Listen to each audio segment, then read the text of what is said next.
Agora sim, entramos. Boa noite, pessoal. As pessoas começam a entrar aqui na nossa live. Vamos só dar alguns minutos para as pessoas irem chegando para dar o famoso quórum, né? A gente sempre espera dar um quórum aqui. Sempre fala, quando der um quórum, a gente começa. Mas já está ligado aqui. O pessoal está chegando. Deixa eu ver. Já chegou a Jussara, já está chegando. Kelly, boa noite, Kelly. Boa noite, Jussara. Estamos chegando. Luciene, boa noite. A Isabel, Vânia, chegou. Vamos lá, pessoal. A Lulu, a Simone, o Elias, a Neta Castilho, a Marta, a Regina, a Cetima, a Dalva, chegando, a Paula, o Denis, chegando, a Luzinete. Tudo bom, Luzinete Reis? Elias, a Cláudia Gisele, Maria Cândida, opa, a Soraya, a Maria Cândida, o Antônio, opa, tá tendo uma velocidade aqui, Thaís, Rebeca, a Débora Camilo. Tudo bom, Débora? Vamos marcar nossa live com vocês, viu, Débora? Não esqueci, não. Tá bom? A Terezinha, a Jane, chegando, a Carla, opa, a Isabel, a Fabiana, a Irene, a Neuza. Opa, já está dando coro, hein, pessoal? Já está dando coro para a gente começar nossa conversa hoje aqui. Bom, olha, já chegou bastante gente aqui, o Luiz, a Ana Maria, a Terezinha, a Adriana, a Vera, o Tobias, o Alexandre. Opa, então a Marisa chegou também. Nós estamos fazendo várias lives, debatendo vários temas da educação e temas também os mais diversos aqui relacionados à questão dos últimos acontecimentos do Brasil e do mundo, da pandemia, enfim, da questão da proteção social, que é algo que nos preocupa bastante, né? Nós defendemos que tem que ter a quarentena, o isolamento, mas com proteção social. A nossa luta é para que o Estado canalize os recursos públicos para que as pessoas possam permanecer em casa, porque ficar em casa é um direito e o Estado tem a obrigação, tem o dever de financiar a manutenção das pessoas. Ontem nós, inclusive, fizemos, né, Celso, um debate com a Maria Lúcia Fatorelli, que coordena a auditoria da dívida cidadã, e ela mostrou que só de cara, assim, o governo federal tem 3 trilhões de reais em caixa que eles podem investir nessa proteção social, mais as reservas cambiais de 340 bilhões de dólares, né? Mais a suspensão da DRU, mais a suspensão da lei de responsabilidade fiscal, enfim, discutimos dívida ativa do Estado, dívida passiva, foi um debate riquíssimo, mostrando que há recursos sim. Então, nós vamos agora iniciar o nosso debate. O tema de hoje, opa, cadê a Osani? Cadê a Osani? Parece que ela saiu ali, Celso. Ela saiu ali. Daqui a pouco ela entra, volta novamente. Tá, Osani, estamos esperando você, tá? Mas a gente já vai começando aqui, então.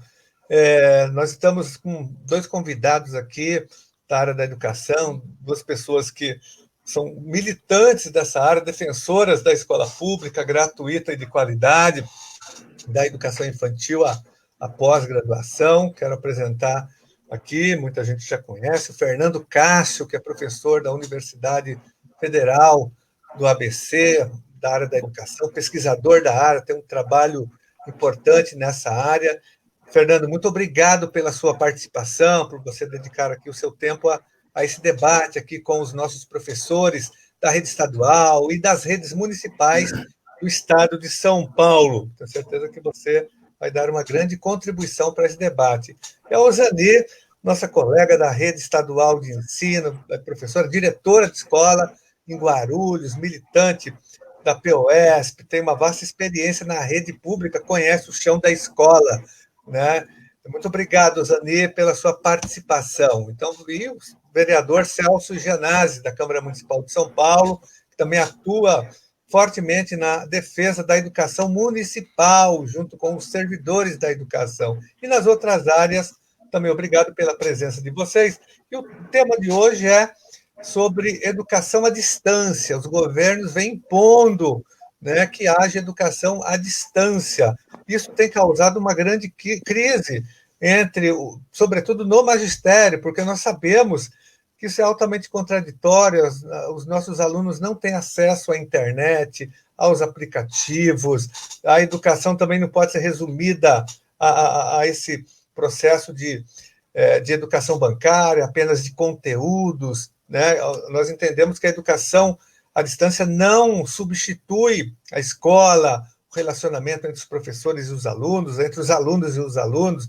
A escola, ela tem uma função muito mais ampla do que essa concepção tecnicista e conteudista de educação que o governo tenta apresentar e impor para as nossas redes de ensino, tanto a rede estadual como para as redes municipais. Falando aqui mais de São Paulo, eu sei que em outros estados isso vem acontecendo também. Talvez o Fernando possa falar um pouco mais sobre a questão que você pesquisa mais, Fernando, sobre outros estados, outros municípios do Brasil. Mas aqui em São Paulo há essa imposição.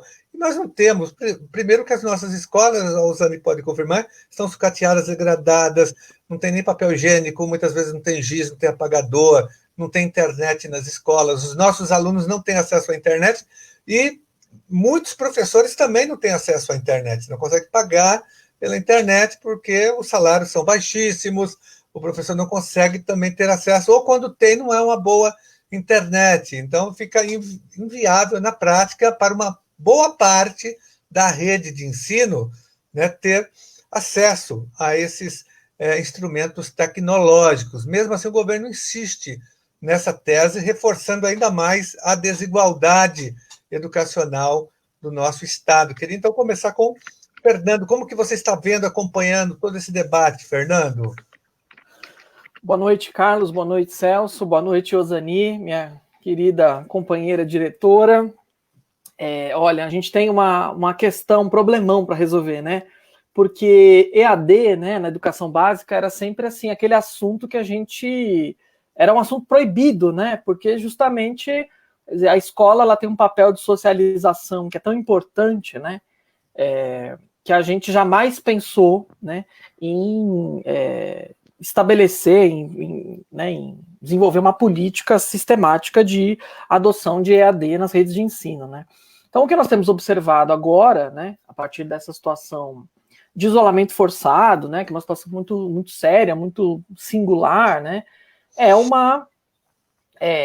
que as redes de ensino, e aí a estadual, a rede municipal e várias outras redes de vários estados, com o beneplácito, inclusive, do governo federal, né, que vai relaxando a legislação, né, medida provisória, resolução, o Conselho Nacional de Educação que vai se movimentando ali, os conselhos estaduais também que vão se movimentando, para estabelecer mesmo sistematicamente um ensino remoto, né, enfim, uma EAD, entre aspas, improvisada, obviamente, né, como você disse, as escolas já estão numa situação calamitosa, né, você imagina agora você deslocar, né, as atividades didáticas para casa das pessoas, sendo que você nem tem a garantia, e obviamente não tem, de que os estudantes e as famílias vão ter acesso aos itens mais essenciais. Então, só para dar um exemplo rápido, para a gente começar a conversa, dizer, na cidade de São Paulo, dizer, a Defensoria Pública teve que entrar com uma ação contra o Estado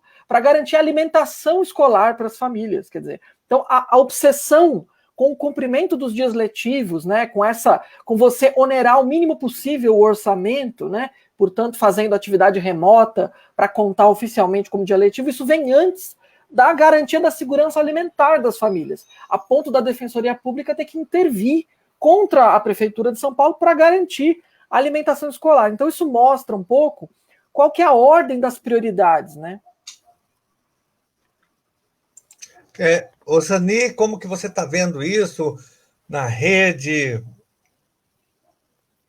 Osani, está ouvindo? Osani?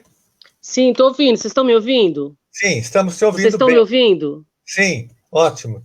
Estamos. Pode falar. Okay. Como que você vê essa questão? Bom, é uma situação anormal, né? Nós estamos num contexto nunca visto, né? Desde a Segunda Guerra Mundial. Então, os governos têm que encarar a situação com a normalidade que os fatos se apresentam, e eu vejo isso de uma maneira bastante problemática, né? Porque o que está de fato acontecendo, e o Fernando apontou bem, é que os governos têm tentado apontar uma saída para a educação com o ensino à distância, como se isso fosse, como se nós estivéssemos vivendo uma situação mais ou menos normal, né? Ou seja, as políticas de ensino à distância, elas já vinham sendo gradualmente implementadas num contexto de precarização já do processo educativo e da escola como um todo, né? Porque as condições de precarização da escola interferem no processo pedagógico da sala de aula, e na medida em que se apresenta um programa, inclusive fechado, né, nesse contexto de precarização da escola, mas num contexto maior de catástrofe humanitária, a situação se complica mais, porque além das condições objetivas para que a escola não responda às condições tecnológicas necessárias para que o ensino à distância seja efetivado, nós ainda temos uma situação de pandemia que afeta as condições psíquicas, as condições materiais, objetivamente materiais. A grande massa da nossa população da escola pública é uma população carente, né? Algumas mais, outras menos, mas uma boa parcela carente das necessidades básicas, inclusive alimentares, de acomodação, de moradia. E mesmo aqueles que dispõem de uma ferramenta tecnológica, de um celular, isso não significa que tem as condições de absorver ferramentas complexas do ensino à distância. Então, esse é um aspecto, né? Sem contar, se pensarmos, acho que o debate aqui também vai tentar dar conta disso, sem contar as questões que interferem na própria dinâmica do processo educativo, que são fundamentais, que foram apontadas aí pelo Fernando. O processo educativo é diálogo, é processo de construção, é processo coletivo, né? É evidente que a gente está vivendo uma normalidade, e essa normalidade ela tem que ser encarada por nós, tentando observar diversas possibilidades de complementar essa, tentando observar diversas possibilidades de tentar criar, assim, paliativos, né, para tentar dar resposta para algumas lacunas, mas são paliativos, não são respostas efetivamente educacionais que possa suprir aquilo que as relações pedagógicas humanas, essencialmente, elas são capazes de suprir, né? É basicamente isso. Eu acho que é um erro depositar todas as fichas num processo tecnológico, quando efetivamente essas ferramentas elas não estão disponíveis para que a massa da nossa população, como você bem disse, Janase, nem sequer dos professores. Nós estamos aqui numa dificuldade, inclusive tecnológica, né, de fazer esse diálogo, né? Então, não é verdadeiro que será uma resposta que vai atingir toda a população dos nossos estudantes e dos nossos professores. Ô, Celso, como que você está acompanhando aí, como que está a situação da rede municipal de ensino? Você acompanha mais de perto por ser vereador de São Paulo? Então, primeiramente, eu cumprimentar a Osani, cumprimentar, uma grande lutadora, diretora, né, da rede estadual. O Fernando também é um grande lutador da educação, professor, parabenizar pelo trabalho que vocês desenvolvem, e também o Carlos também, cumprimentar o Carlos também, além da experiência que traz como diretor e professor também universitário, da gente discutir um pouco dessa questão que está colocada no momento, nessa grave crise que a gente já passa do coronavírus, mas colocar um pouco do que está acontecendo com a EAD, né, Carlos? Deixar muito claro, Fernando, Ozani, que, por exemplo, aqui no município de São Paulo, e eu acho que o Carlos pode falar também no estado de São Paulo, em algumas cidades do estado, já vem esse processo de imposição dos temas do homeschooling, do EAD, esse processo já vinha antes, né? Já vinha antes dessa crise do coronavírus, e agora ele se intensifica. O que a gente está vendo, e o que o Fernando apontou, eles também apontaram, eles dois apontaram muito bem, que vai além do aspecto tecnológico, né, Carlos? A questão que a gente vê na periferia da cidade de São Paulo, por exemplo, aí, a grande maioria dos alunos sem o acompanhamento, sem a possibilidade de ter essa parte tecnológica atendida, tanto de internet, Wi-Fi, como dos equipamentos tecnológicos mesmo, o celular, o notebook. A gente sabe dessa precariedade. O Fernando apontou, nós não temos nem as necessidades básicas atendidas, quanto mais esses equipamentos. E vai mais além, né? Porque nós, por exemplo, na rede municipal aqui em São Paulo, Carlos, nós temos quase 900 mil alunos. E a grande maioria, quase metade desses alunos, estão no ensino infantil, né? Do fundamental e do ensino infantil. Então, é impossível pensar no EAD para essas crianças, né? Para essas crianças que estão na faixa de 0 a 5 anos. Não tem as condições para as crianças, nem para os pais, né? Darem suporte a essas crianças. A gente vive uma realidade, a gente está no Brasil, um país muito desigual. Então, pensar nisso é uma forma de exclusão social. Pensar no EAD é uma forma de exclusão. E sem falar, Fernando, Ozani e Carlos, da questão da EJA, né? Com a EJA, você aniquila totalmente esses alunos que voltaram a estudar, né? Os jovens e adultos que acessaram a EJA, que estão frequentando a EJA. Então, o que está acontecendo aqui na cidade de São Paulo, Carlos, é que não há essa preparação, a gente está vendo assim, tudo do improviso, e o que está acontecendo é que a Secretaria Municipal de Educação, como única medida até agora que ela fez para implementar o EAD, foi enviar apostilas para a casa dos alunos, né? Sendo que uma grande parte desses alunos, a gente conhece a realidade da periferia, não tem nem endereço, eles não têm nem endereço para receber essas apostilas e a forma como eles vão fazer. Então, é uma forma muito assodada, muito precária. O EAD jamais pode ser aceito como uma forma de ferramenta para a educação, principalmente a educação do ensino infantil. Eu gostaria até de ver com o Cássio a visão dele, que ele tem muitas universidades particulares aqui em São Paulo, no Brasil como um todo, Fernando, já tem o EAD como um suporte, né, um complemento de suas matérias, não é? Agora, de falar no EAD para ensino infantil, para ensino fundamental, para a EJA, está fora da perspectiva real do Brasil. Só complementando a sua fala, Celso, até jogando também a pergunta para o Fernando, na verdade, na reforma do ensino médio já há uma brecha para você ter educação à distância, e a nossa grande preocupação também, Fernando, é que há um grande interesse de empresas privadas que trabalham nessa área, né? E que vamos imaginar que isso aconteça, essa educação à distância agora, passada a pandemia, os governos podem se aproveitar dessa situação para, de fato, implantar, pelo menos numa parte da educação básica no Brasil, a educação à distância. Isso fica como um resquício desse processo todo. Olha, primeiro, assim, acho que a primeira coisa que nós temos que falar, né, é que tudo o que está acontecendo agora, né, isso não é ensino à distância, né? Porque ensino à distância é uma modalidade de ensino, né? Então, ele é uma coisa que tem uma definição, que tem planejamento pedagógico próprio, que tem especificidades próprias, né?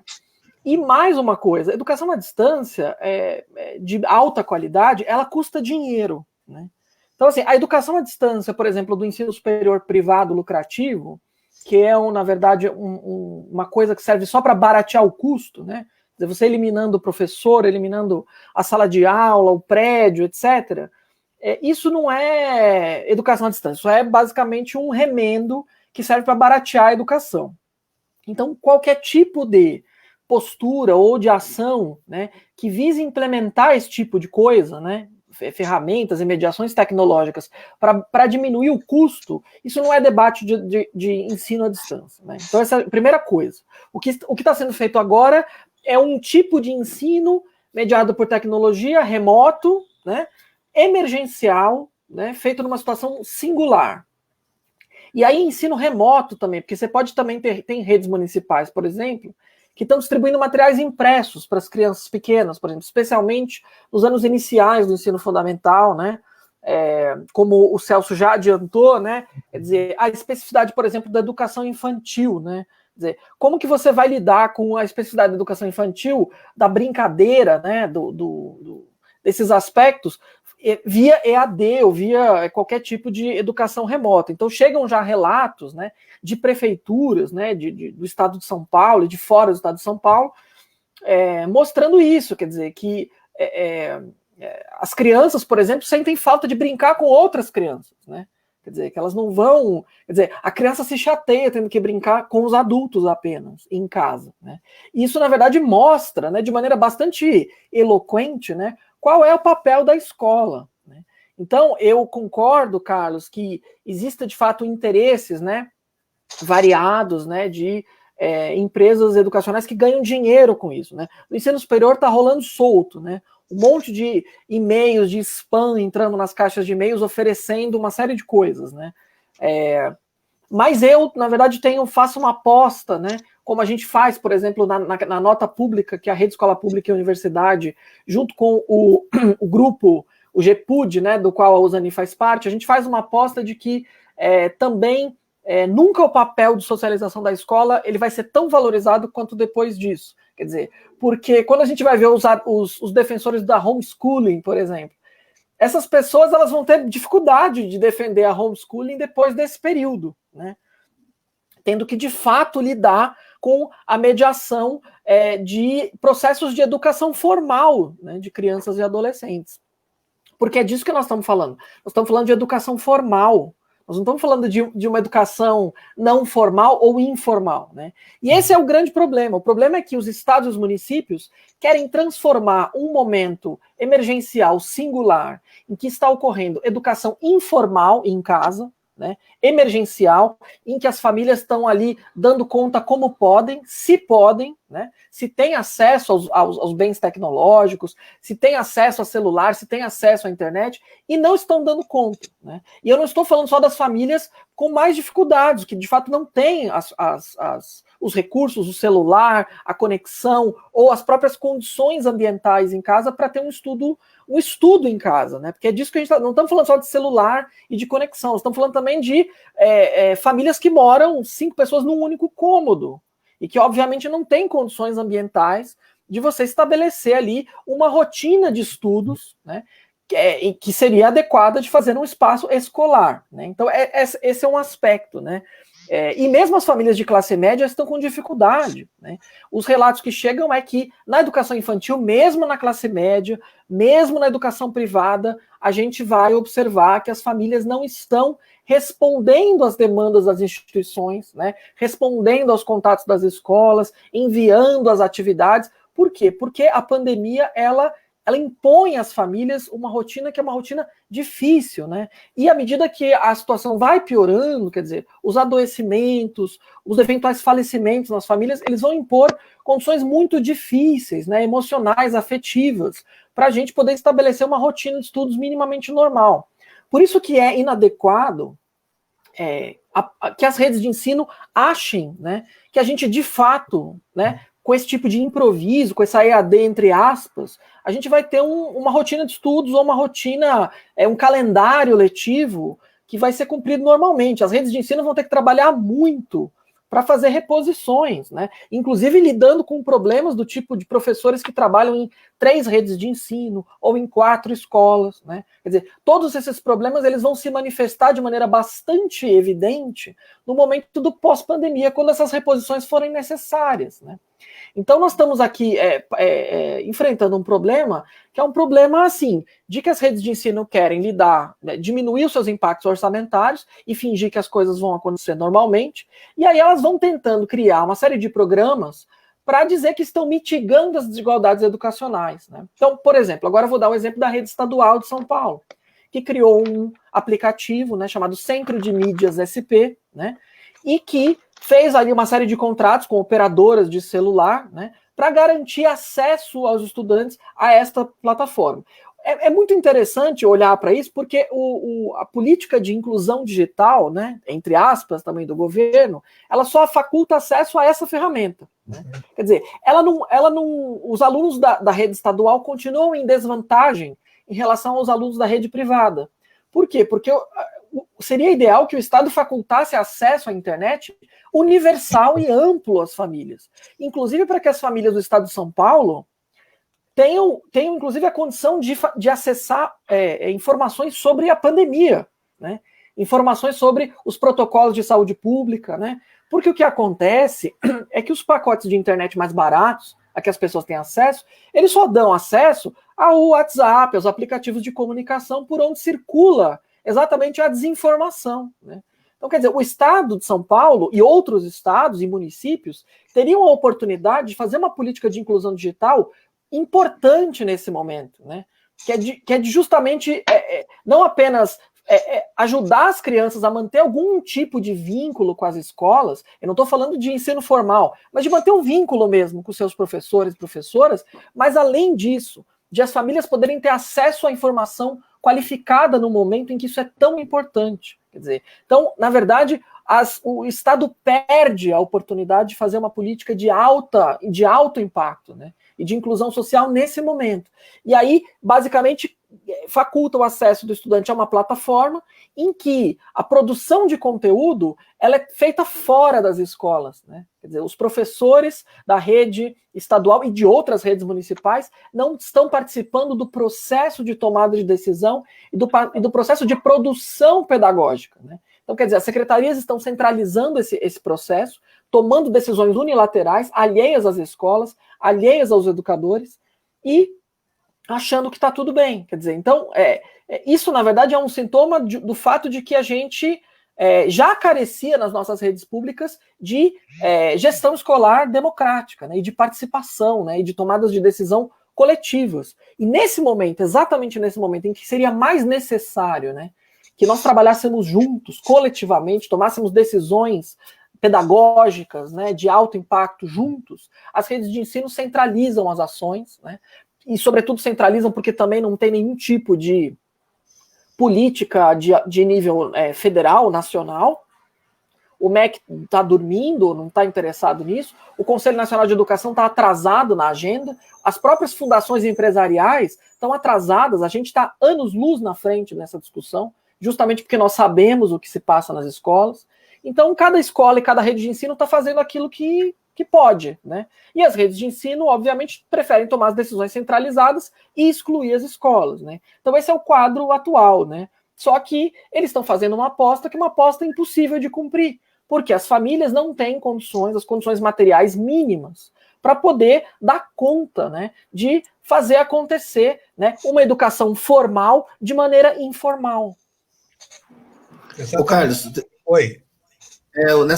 Nesse ponto que o Fernando colocou, e é verdade mesmo, aqui na rede municipal, a gente conhece a rede municipal muito bem, Cássio, vai nas escolas que estão mais nas franjas da cidade, na periferia, a gente vê muitas crianças, mas muitas crianças mesmo, que tem na escola o único apoio, a alimentação, essa criança vai para a escola já pensando na alimentação. Então, a educação no Brasil, na cidade de São Paulo aqui, ela cumpre um papel também da assistência, né, que, na verdade, não seria o papel da educação, mas acaba tendo esse papel e as crianças vão para se alimentar. Em função disso, inclusive, para que as escolas ficassem fechadas, tirassem de lá os profissionais, os gestores da escola, os profissionais do quadro de apoio, nós até apresentamos uma medida aqui, que acabou sendo acatada pelo prefeito em parte, da criação de um bilhete alimentação, para que esse recurso fosse direto para os pais responsáveis pela criança, para que ela não precisasse ir até a escola. Então, a gente vê essa necessidade da criança ter que ir à escola para se alimentar. Então, olha só o nível que nós estamos. Se ela vai para ter o básico na escola, como é que ela não tem condições de ela ter um acesso ao meio digital. Agora, o que o Fernando aponta é verdade. Se a gente tivesse uma disseminação da internet, o livre para todos, a gente teria um combate às fake news que aparecem a todo momento. Então, seria uma informação oficial, não um processo de formação sobre o aspecto formal, mas de informação, e isso eu concordo com o Fernando também. Ô Zani, qual foi a orientação que vocês receberam do Estado, da Secretaria da Educação, em relação à educação à distância? Tem uma orientação oficial para as diretoras e diretores da rede? Olha, na verdade, as orientações, elas têm sido aquelas que são essas daí que têm sido publicadas no Diário Oficial. Então, não tem, assim, nenhuma orientação focada para o diretor, para que ele, por enquanto, né, para que ele dê algum encaminhamento. Aconteceu uma coisa que é até curioso, que é importante a gente debater, que é como é que os mais diferentes setores da nossa categoria absorvem uma medida que ela começa a ser veiculada na TV, como é que ela processa e transforma isso em respostas, né? Para além daquilo que é exigido do próprio, assim, oficialmente, pelo menos, das próprias instâncias do governo. Logo que nós entramos na primeira semana da quarentena, muitas escolas, muitos diretores, infelizmente, ficaram solicitando, através de pressões de diretorias de ensino, ficaram solicitando atividades para os professores. Né, e professores criando ferramentas, inclusive a gente sendo cobrado para que se criasse ferramentas, e disponibilizasse atividades para os estudantes. Veja só, para que nós criássemos ferramentas para disponibilizar para os estudantes. Ou seja, sequer, e você acompanha bem isso, Gianazzi, sequer nós temos uma ferramenta, uma internet que funcione nas escolas, salas de informática, enfim, sequer nós temos uma tecnologia de manutenção permanente nas escolas. É bom lembrarmos que, recentemente, a Secretaria de Educação, ela rompeu o contrato com a FDE, que mantinha, de maneira ainda que precária, mas ainda tinha um centro tecnológico que fazia manutenção das redes de internet na escola, principalmente daquele antigo programa que era do Acesso à Escola, que foi praticamente suprimido. Na verdade, ele foi suprimido, aquele programa do Acesso à Escola. Foi a primeira experiência de instalar uma rede de internet e de maneira que tivesse uma orientação mais ou menos pedagógica, chegou a ter monitores, daí, etc. Depois esse programa foi implementado com Serra, depois esse programa ele foi suprimido, mas ficaram os computadores lá, ficou a rede, né, que é o intranet, né, e etc. Mas a manutenção desses aparelhos foi completamente suprimida. Enfim, a gente tem um histórico de precarização, e eu costumo dizer isso, se o processo ele já é implementado, se ele segue com uma série de falhas, uma série de equívocos, com enormes lacunas de funcionamento, seja pedagógico ou seja técnico, isso não vai resultar em coisas eficientes lá na frente. Então, hoje nós estamos diante de uma situação que, se tivesse havido um certo investimento, que se tivesse havido uma certa preocupação em efetivamente vincular um pouco do processo pedagógico que se desenrola dentro das escolas, porque toda escola tem sua vida, tem uma vida as escolas, né, tem uma vida pedagógica a escola, mas se tivesse buscado aproximar um pouco essas ferramentas pedagógicas desse processo pedagógico, talvez o cenário seria menos pior, eu não diria melhor, não diria ideal, mas ao menos pior, pelo menos no sentido dos docentes terem mais apropriação, estarem municiados de uma apropriação maior de ferramentas tecnológicas para disponibilizar, né? A própria escola com mais capacidade também de poder possibilitar formação para os seus professores. Então, o que a gente está assistindo é um verdadeiro improviso. Essas questões que foram apontadas aí pelo Celso Gianazzi, elas são extremamente pertinentes, porque se a gente for pensar nesses problemas que existem também na rede estadual, mas a gente pensa nele numa escala muito maior, porque é uma rede que atinge o estado inteiro, são 5 mil escolas, né? São em torno de 5 milhões de estudantes, então os problemas, eles são muito maiores. Agora, a gente entra no seguinte: até agora, embora tenha havido aqui e acolá algumas pressões das instâncias intermediárias para que professores criem essas supostas plataformas, o que seriam essas plataformas? Seriam mandar atividades pelo WhatsApp, postar atividades pelo Facebook, acaba sobrando isso, né? Mas, além dessa situação, agora, na semana passada, a Secretaria de Educação publicou uma resolução que institui que, a partir do dia 22, é dia letivo, né? Começa a correr o dia letivo, ou seja, há uma preocupação, para além desses problemas que eram subjetivos, né, numa situação normal, mas que passam a ser objetivos, ganham assim, uma dimensão prioritária nesse cenário, que é justamente o fato de que a rede não dispõe de condições para atender essa necessidade tecnológica, que ela é prática, né? Sem contar que há uma preocupação nesse sentido de responder a uma burocracia do calendário.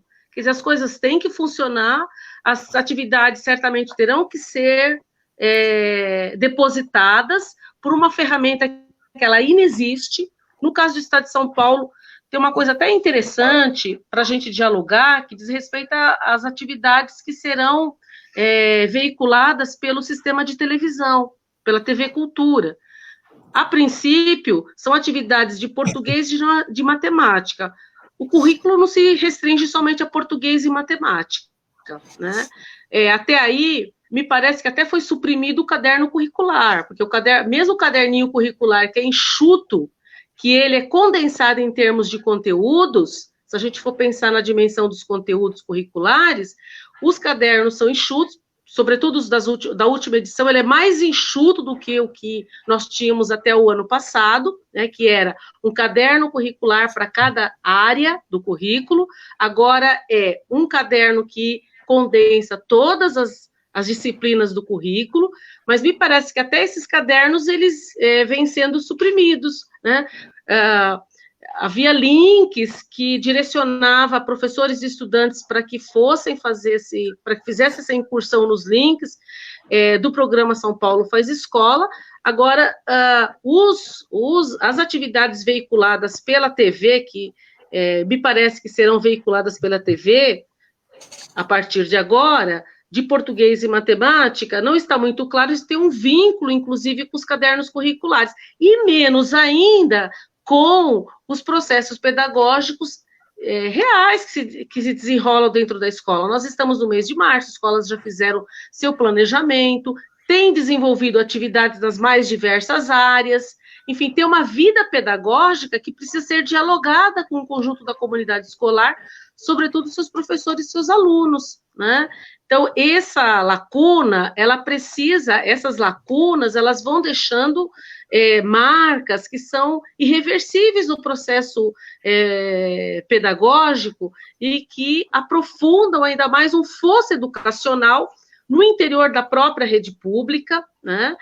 Porque tem desigualdades no interior da rede pública, mas mais do que isso, mas essas são bem menores, mas mais do que isso, é uma desigualdade entre rede pública e rede privada, ou seja, um fosso de desigualdade no sistema educacional, que ele já é tão latente, né, que ele já é tão evidente e tão questionado por nós, né? Então, as condições de igualdade que estão previstas, que precisam ser oferecidas, que estão previstas na Constituição, que igualdade de acesso, de permanência e de qualidade, elas estão absolutamente prejudicadas nesse cenário.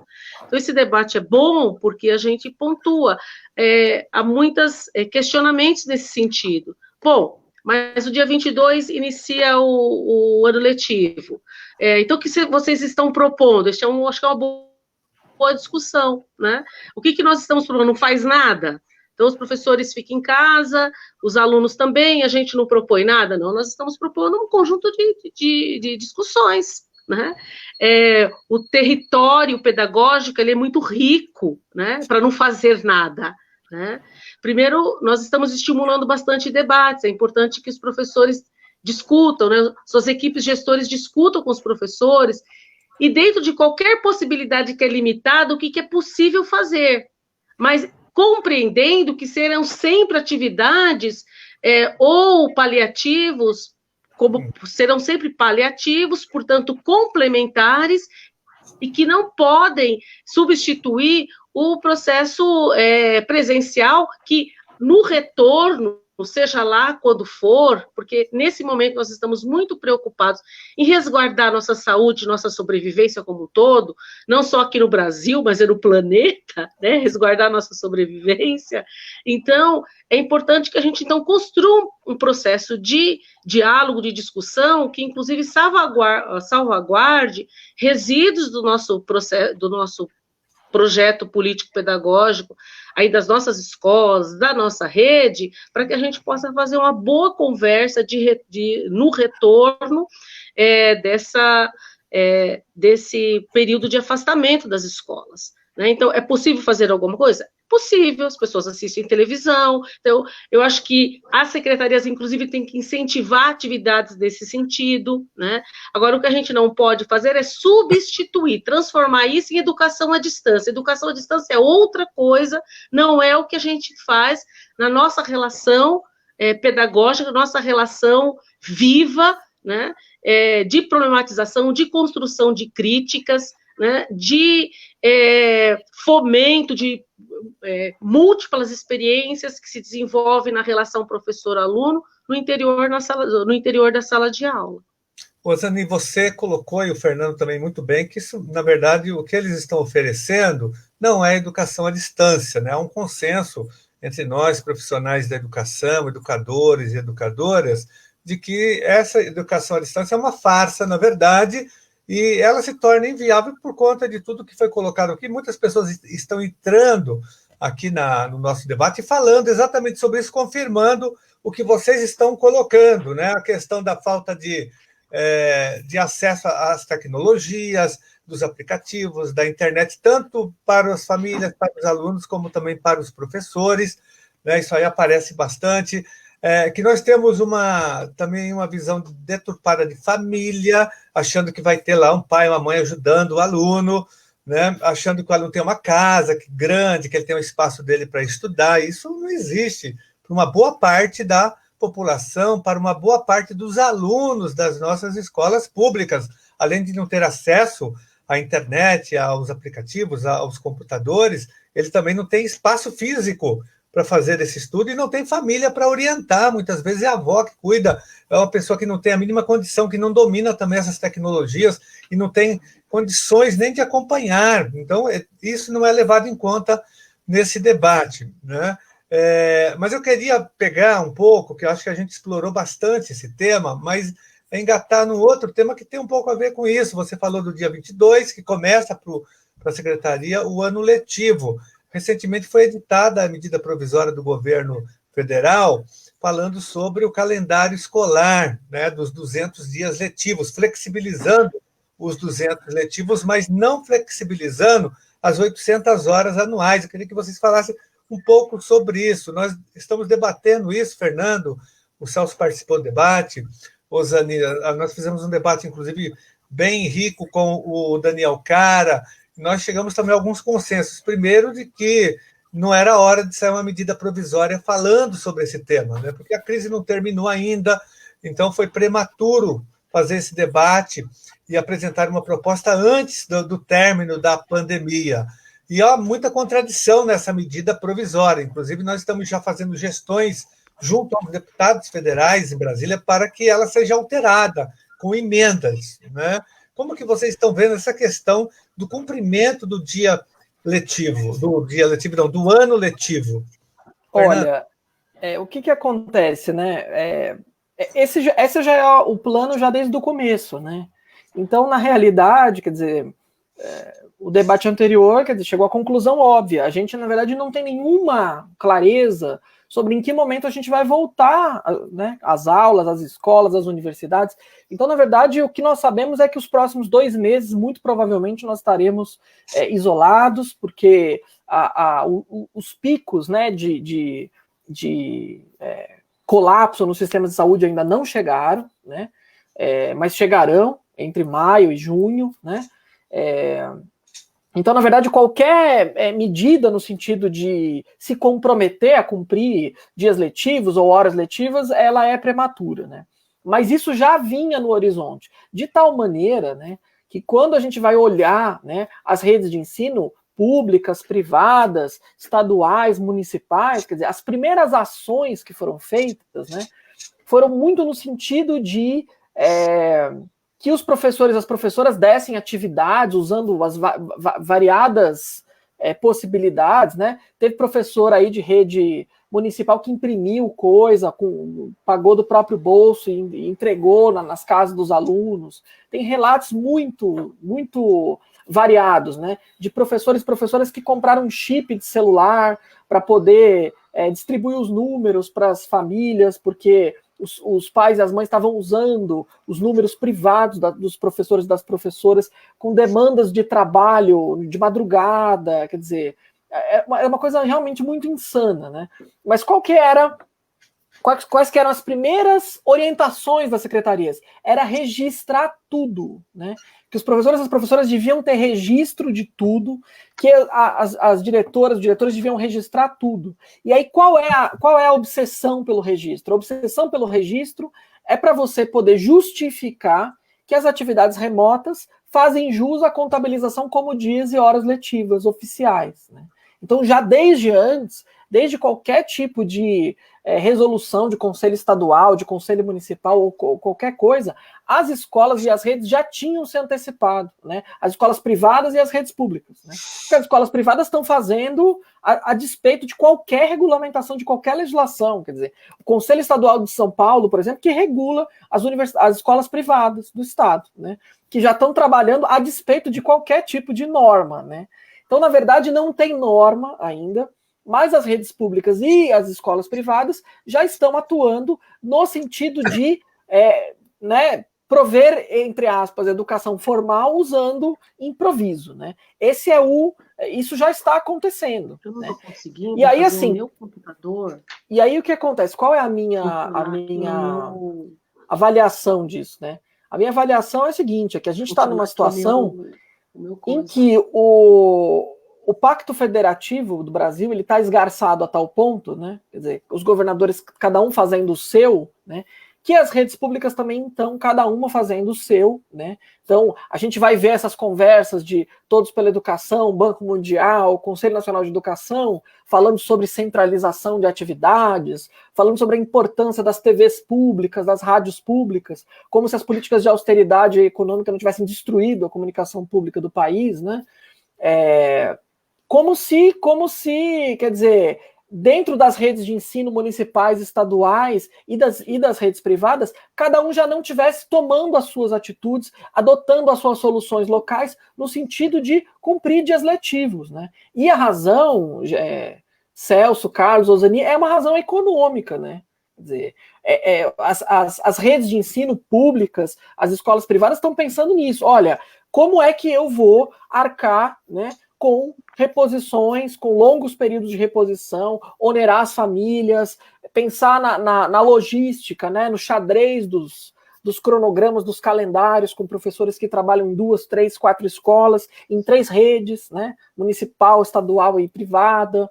Então, assim, a situação é tão precária que, diante disso, quer dizer, já se antevê que vai ser muito difícil de cumprir e não se quer, de fato, fazer um esforço e fazer um trabalho, porque isso envolve dinheiro, envolve alocação de orçamento, né? para poder fazer uma reposição de atividades presenciais que minimamente mitigue as desigualdades, né? Para justamente que não aconteça isso que a Ozani aponta, né? Que é uma substituição, né? De você usar um EAD, entre aspas, improvisado, para colocar no lugar de uma educação formal. Então, assim, o fato de as redes estarem precarizadas, né? E o fato de as políticas educacionais, né, regulares, né, serem políticas de controle, né, políticas tecnocráticas, de você centralizar decisões, de você usar o sistema para controlar os diretores, as planilhas, etc. Na verdade, isso está sendo transposto agora para essa nova situação, né? Então, a obsessão pelo registro é, na verdade, um reflexo de uma política de controle que já existe no contexto de educação presencial, né? Ozani, você não acha que seria mais honesto e interessante, do ponto de vista desse processo de reposição de aulas, desse debate, como é um ano excepcional, uma pandemia, é uma guerra, na verdade, o que nós estamos vivendo, para o ano de 2020, que nós pudéssemos aprovar uma lei, pode ser a medida provisória, tanto reduzindo só para esse ano os 200 dias letivos, como também as 800 horas anuais. Vamos imaginar, terminou a pandemia, nós voltamos às aulas e fica estabelecido que no ano de 2020 nós teremos 170 dias letivos e 700 horas, 600 horas para esse ano. Ao invés de você entrar no processo de reposição, que será penoso para os alunos, para os profissionais da educação, que vai entrar em dezembro, em janeiro, em fevereiro do ano que vem. Isso você sabe, nós sabemos que não funciona, né? E eu queria só falar uma coisa, foi o Antônio Nova que disse que nós não podemos abandonar os nossos alunos nesse momento gravíssimo da história do Brasil e do mundo. Nós temos que estar conectados com eles, mas não para dar aulas, conteúdos, né? Mas sim para debater com eles essa questão toda, as causas da pandemia, dessa crise, né, para dar suporte emocional, psicológico e até político, para que eles entendam, né, o que está acontecendo. É importante esse contato, e aí as redes sociais, onde a gente conseguir chegar, a gente faz esse trabalho. Agora, não no nível de educação formal, de conteúdos, como eles estão apresentando. O que você acha dessa proposta de uma redução mesmo real das 800 horas anuais, dos 200 dias letivos, sem a exigência da redução que entre até 2021? Não, essa é uma possibilidade. Essa é uma possibilidade. Nessa linha também podemos construir outras possibilidades, né? O fato é que na iminência de se ampliar, e me parece que é isso, né?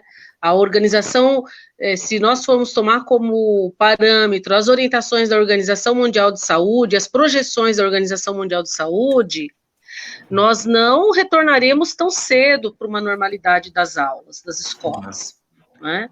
Então, nós, inclusive, a gente tem que pressionar para que os conselhos, tanto estadual e, sobretudo, o Conselho Nacional, ele comece a pensar nessa possibilidade. Acho que a pressão da sociedade é importante, acho que esses debates estão sendo importantes para a gente formar uma opinião pública também dos educadores, para não assimilar que esse é um caminho, que vamos tratar o cumprimento do ano letivo nesses moldes, né, a despeito de cumprir, inclusive, uma regra, de cumprir um ritual e cada um dá conta das suas tarefas e acabou. O processo educativo não é assim, o processo educacional não se faz assim, né?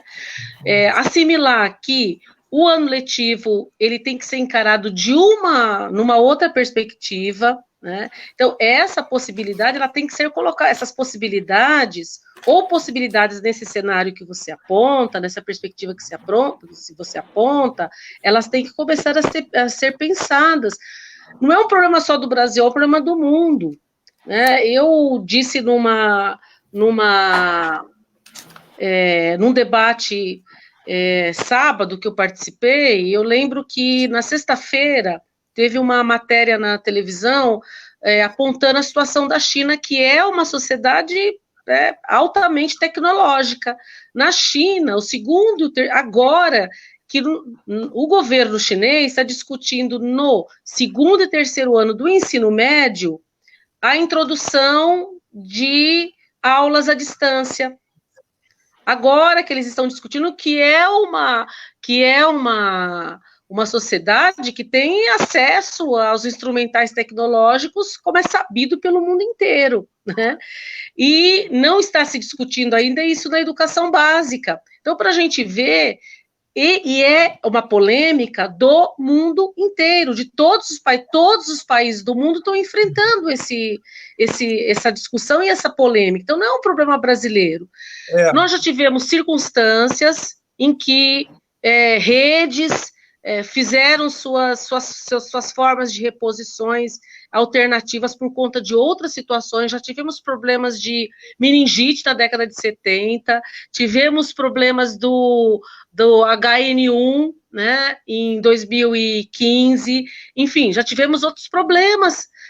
Temos no interior da legislação especificidade, para responder a especificidades de estudantes, legislação que permite, estudantes doentes e etc., que permite, inclusive, que ele faça atividades alternativas, né, e cumpre o ano letivo, possam cumprir o ano letivo, enfim, tem especificidades que podem ser readequadas para responder a uma particularidade.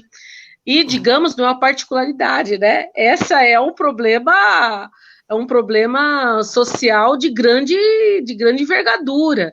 Então, assim, essa é uma possibilidade que a gente tem que começar a discutir com os educadores, tem que discutir com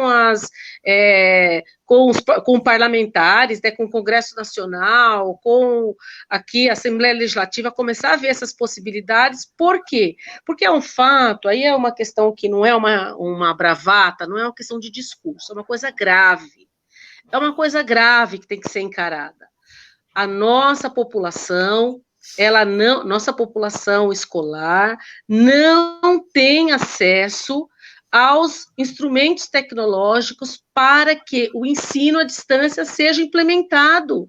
Então, esse é uma denúncia, não é só uma constatação, é uma denúncia, que ela tem que ser encarada com uma seriedade, né, que o problema exige, né, que a gravidade do problema ele exige. Isso significa que nós estamos excluindo, que o governo está excluindo a grande maioria da sua população de uma forma de acesso à informação, ainda que vazia, ainda essa com seus problemas pedagógicos, problemas de conteúdos, etc., mas é fato que ele está sendo excluído. Nós não estamos aqui, inclusive, contando com os alunos que são portadores de deficiência. A legislação, ela garante a inclusão dos estudantes. Se há problemas nesse processo de inclusão histórico, isso é mais um debate que tem que ser enfrentado. E essa situação deixa mais evidente a gravidade que esse problema esse problema tem sido tratado pelas redes. Então, aquilo que a gente chama de particularidades, mas são as normalidades da rede, e que não têm respostas, né, eles se tornam muito mais problemáticos. Então, assim, isso não é um problema só de retórica. Também não dá para a gente falar assim, eu vejo perguntas que muitos fazem aí também, no sentido de, mas tem que ser feito alguma coisa, né? Eu volto nisso de novo, não tem que ser, não vamos fazer nada. Então, acho que não podemos deixar de lado essas particularidades, essas supostas particularidades. Os alunos portadores de deficiência faz parte da rede pública. Qual vai ser o tipo de atendimento? Como há relatos de colegas nossos que estão, inclusive, na rede privada, e que têm dificuldade, têm relatado isso, têm dificuldade de ter o retorno das atividades dos alunos, mesmo desses que têm acesso à internet, que tem um aparelho tecnológico. Não é assim, todo mundo conectado, né, ao mesmo tempo, num padrão disciplinar que a rede exige, porque tem um tempo específico de atenção, enfim, para que a informação seja veiculada e para que tenha a resposta do estudante que está do outro lado da tela. Então, enfim, esse retorno, ele tem sido muito baixo, né? Então, tem colegas nossos, o índice de retorno é em torno de 40%, né? Então, com muita dificuldade, em torno de 40% de retorno. Então, ou seja, além da exclusão como um todo do aparato, das formas de acesso, da inclusão intra-sistema, né, que já são intrínsecos ao sistema, que são os portadores de deficiência, ou seja, exclusão econômica, exclusão pelas suas peculiaridades pessoais, né, e ainda nós temos as dificuldades do próprio retorno das atividades, enfim, é um conjunto de situações que comprovam, colaboram com uma situação de improviso.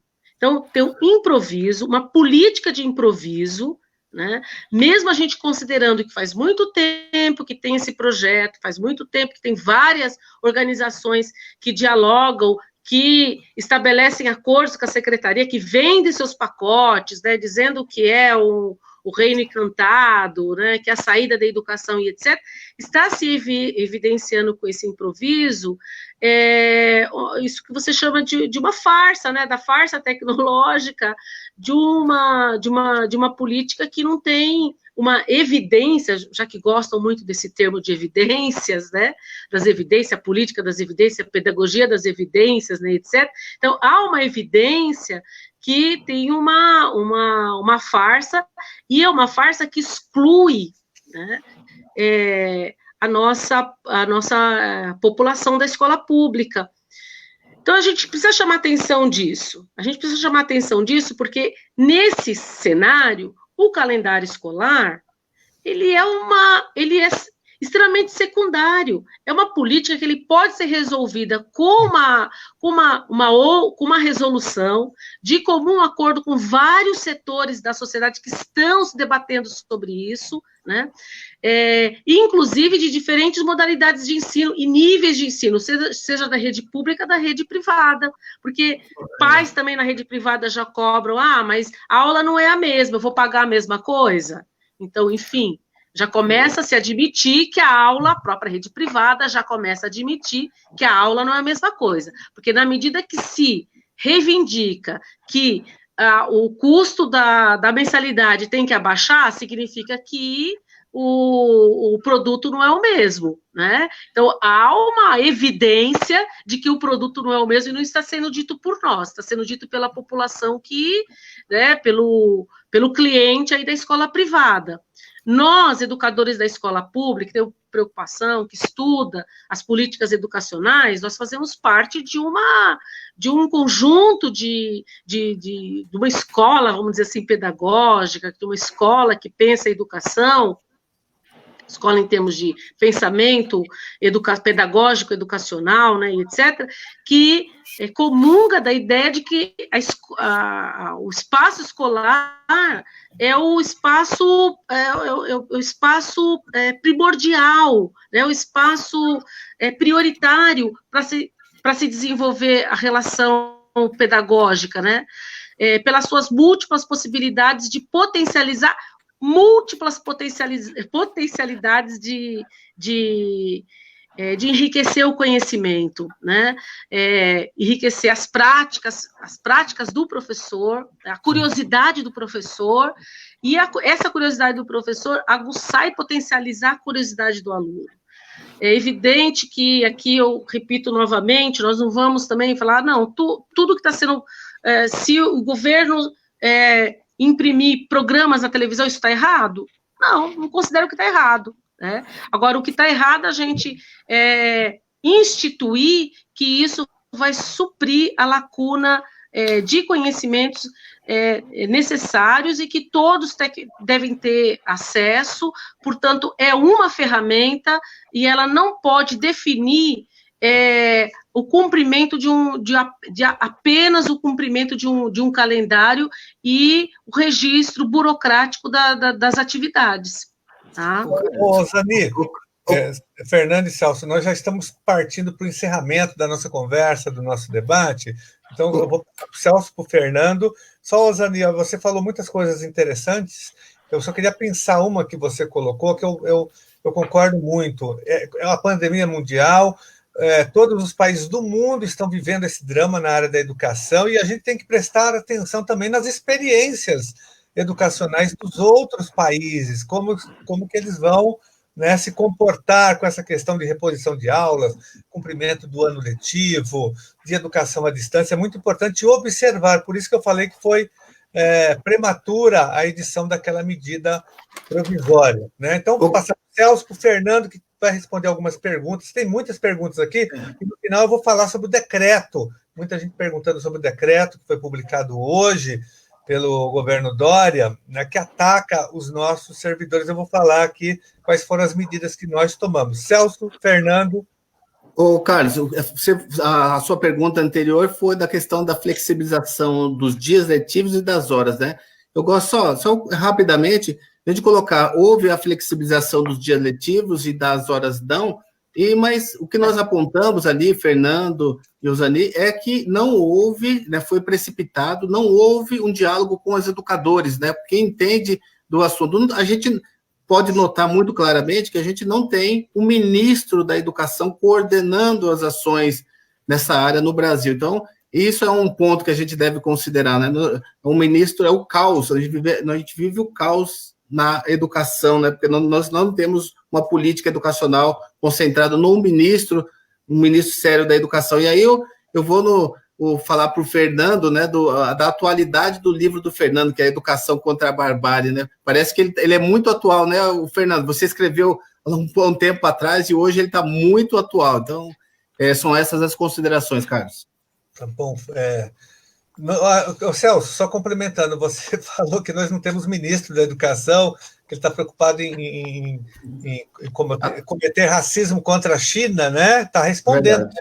A PGR entrou com processo no Supremo Tribunal Federal contra ele, saiu agora, pouco essa notícia, né? Mas nós não temos também presidente da República, né? Também não. Presidente da República, estamos à deriva.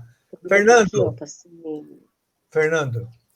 Oi, gente. Então, eu vou responder algumas perguntas rápidas, né? Que eu acho que são perguntas que a gente não tocou aqui, né?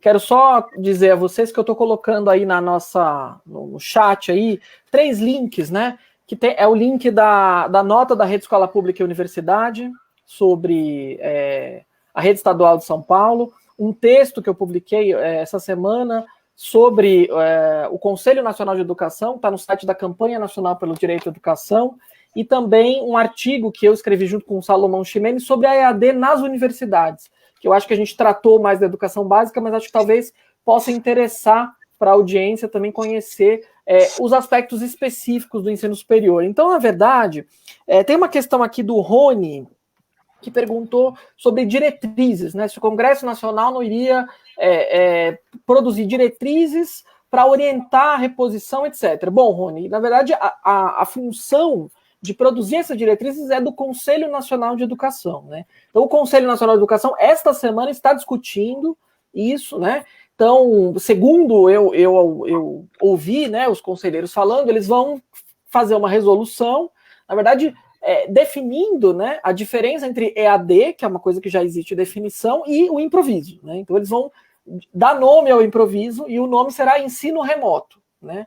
E aí, a partir disso, né, eles vão estabelecer algumas diretrizes, né, para regrar minimamente como as redes de ensino vão repor as atividades perdidas. E, na verdade, o Conselho Nacional de Educação expressa que está preocupado, sim, com a reposição, mas eles também vão propor, ao que parece, e aí você tem entidades privadas, né, ligadas aí aos donos do dinheiro do país, que estão tentando pautar o Conselho Nacional de Educação para instituir algum tipo de avaliação, de mensuração, que permita saber o que foi perdido, para saber qual que é a extensão da reposição que vai ser feita. Então, o Conselho Nacional chegou super atrasado no debate, mas é do Conselho Nacional a prerrogativa de regrar, tá? Então esperamos que nos próximos dias saia. Bom, o Sandro pergunta dos agentes de organização escolar, né? Eu achei muito interessante a pergunta, porque, Sandro, na realidade, a gente não sabe nem o que os professores, os diretores vão fazer, né, nesse momento. Quer dizer, a rede estadual de São Paulo, quando a gente olha para ela, a gente vê que os professores, na verdade, estão ali olhando para o céu, porque a partir do dia 22, quando as aulas voltarem, os professores basicamente vão ser convocados, segundo o que a secretaria está dizendo, para fazerem curso de formação, né? Ou para fazerem outras coisas. Dado que a prerrogativa de dar as aulas, né, a prerrogativa de interagir com os estudantes, a prerrogativa de produzir material, vai ser de alguns poucos que serão escolhidos, que serão eleitos para a produção desses materiais que vão ser veiculados nessas plataformas, né? Então nós temos já colocado um problema seríssimo de isonomia profissional, né? Porque, de fato, a Secretaria da Educação está alijando os profissionais da educação, agentes de organização escolar, professores, coordenadores, diretores, das tomadas de decisão relacionadas ao processo educativo, né? E isso, na verdade, é uma nova expressão de um problema de falta de participação que já existia na rede, né?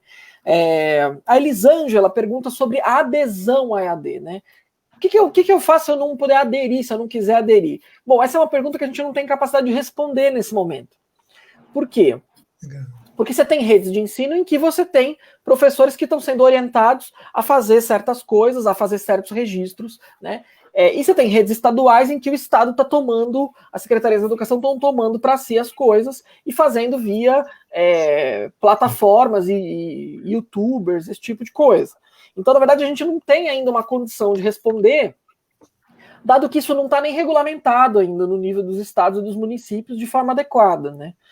E, por fim, várias pessoas falam de EJA, de educação especial, e nenhuma pessoa falou dos alunos de 6 anos, né, que começaram agora a alfabetização. Bom, se os estados e as prefeituras não têm respostas para o ensino médio e o ensino fundamental, que dirá para a EJA, que dirá para a educação especial, que dirá para as crianças de 6 anos de idade, que mal começaram a alfabetização, né? Não há resposta, né?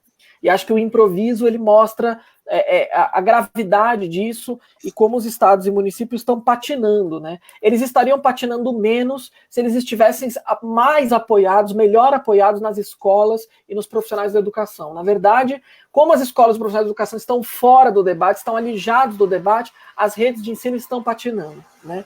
E aí, quem perde, obviamente, é quem sempre perde, que são os estudantes e as famílias mais vulneráveis que dependem e precisam da escola pública e que não têm escolha, né? Então, eu queria me despedir, dar boa noite, agradecer pelo convite, dizer que eu, então, disponibilizei aí alguns links para alguns textos que eu acho que são relevantes, interessantes para o momento, e me colocar à disposição para a gente fazer outros debates à medida que esse assunto e que esses problemas forem se desenvolvendo, porque eles irão se desenvolver.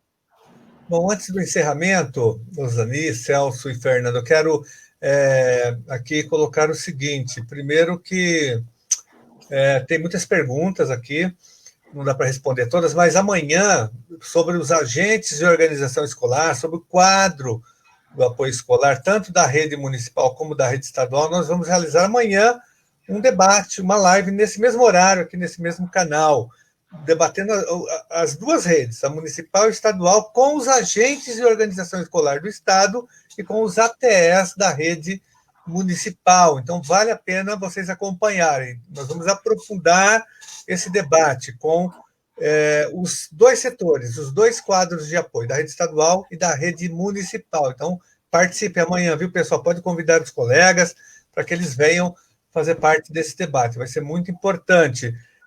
Sobre o decreto, o Dória publicou um decreto hoje, que é o decreto 64937, né, que é um decreto que, na prática, ele suspende a antecipação do 13º e o abono pecuniário de férias. Além disso, ele suspende também os concursos públicos, as chamadas, ele suspende a realização de novos concursos, suspende a contratação de estagiários. É um decreto extremamente perverso para os servidores públicos do Estado de São Paulo, que vai afetar toda a população. Um absurdo total. Na verdade, o sonho do Dória era já congelar salários ou diminuir os salários dos servidores. Ele vinha sinalizando com isso. Ele deu 2 entrevistas algumas semanas atrás, já sinalizando com essa possibilidade. Mas acontece que, para ele reduzir esse salário, ele precisa mudar a Constituição Federal. E isso não aconteceu ainda. Pode até acontecer, porque o Rodrigo Maia já sinalizou também que pretende, que defende a redução dos salários dos servidores públicos do Brasil. Há um movimento desses partidos, sobretudo de extrema-direita, do Partido Novo, do PSL, aqui em São Paulo, na Assembleia Legislativa, a Janaína já ventilou isso, o Partido Novo na Assembleia Legislativa, inclusive o próprio MBL, através do seu representante na Lesp, apresentou uma indicação de redução de 50% dos salários, Rosani, dos servidores do Estado de São Paulo. O Celso acompanhou bem na Câmara Municipal, e na Câmara eles derrotaram a proposta do Holliday, que também é do MBL, e apresentou uma proposta, e vocês derrubaram numa das votações. Então, há esse movimento, sem dúvida, de transformar o servidor público no bode expiatório da crise, né? Então, ele tentou isso, mas não conseguiu, mas ele editou um decreto, que pode ser o primeiro, né, de uma série de ataques aos servidores. E esse decreto, ele versa sobre isso. Então, voltando aqui, pessoal, suspensão antecipada do 13º e do abono pecuniário de férias, né? Suspensão dos concursos públicos em andamento, de novos concursos, e proibição de admissão de estagiários. É isso que diz o decreto. Eu apresentei hoje mesmo na Assembleia Legislativa, até fiz um pronunciamento, que lá está tendo também sessão virtual, um PDF, projeto de decreto legislativo para revogar, para anular o decreto como um todo. E nós também estamos acionando o Ministério Público, até porque ele fez isso, Celso, Fernando e Ozani, sem aprovação de uma lei. Ele está mudando, ele está afrontando legislações, tanto federal como estadual, e através de um decreto. Então, nós estamos utilizando esse argumento, que é importante, para tentar barrar o decreto, para anular, para assustar o decreto, tanto via Ministério Público, como através de um projeto de decreto legislativo, e denunciando exaustivamente esse ataque, que para nós pode ser o começo de um grande ataque aos servidores, que pode chegar até ao congelamento ou à redução salarial, com redução da jornada de trabalho. Mas haverá muita resistência em relação a isso. Então, eu queria fazer esse registro para vocês, agradecer todas as pessoas que participaram, entraram, deixaram perguntas, fizeram considerações, algumas questões foram respondidas, outras não, né? Agradecer muito a Ozani, diretora de escola, militante da POSP, uma grande educadora que milita lá em Guarulhos, em todo o estado, mas em Guarulhos. O seu irmão entrou aqui, o Osman, falando das escolas de lata, que a gente denuncia. Em Guarulhos tem muitas escolas de lata. E ele falou, mas como que a gente vai dar a educação à distância em escola de lata, né? Ele está dizendo, pô, a rede tem mais de 100 escolas de lata e eles querem implantar a educação à distância. Verdadeiro absurdo. Agradecer muito, Fernando, pela sua participação, pela sua clareza, né, pelas suas considerações que ajudam a rede, os profissionais da educação a refletirem mais criticamente em relação ao que vem acontecendo, porque você é um educador, professor universitário, um pesquisador, né, que extrapola os muros da universidade. Você é um nosso intelectual orgânico, né, que dá uma grande contribuição para que a gente possa organizar melhor o nosso pensamento e, sobretudo, as nossas ações, né, nessa luta política que nós travamos em defesa de uma educação pública gratuita e de qualidade. Agradecer ao vereador Celso Gianazzi, que tem feito um trabalho muito importante e fundamental na Câmara Municipal em defesa dos profissionais da educação, em defesa da educação pública. Muito obrigado a vocês. Boa noite, bom descanso. Boa noite, gente. Continuar a resistência, pessoal. Obrigado, hein? Até logo. Em defesa da escola. Contra a barbárie.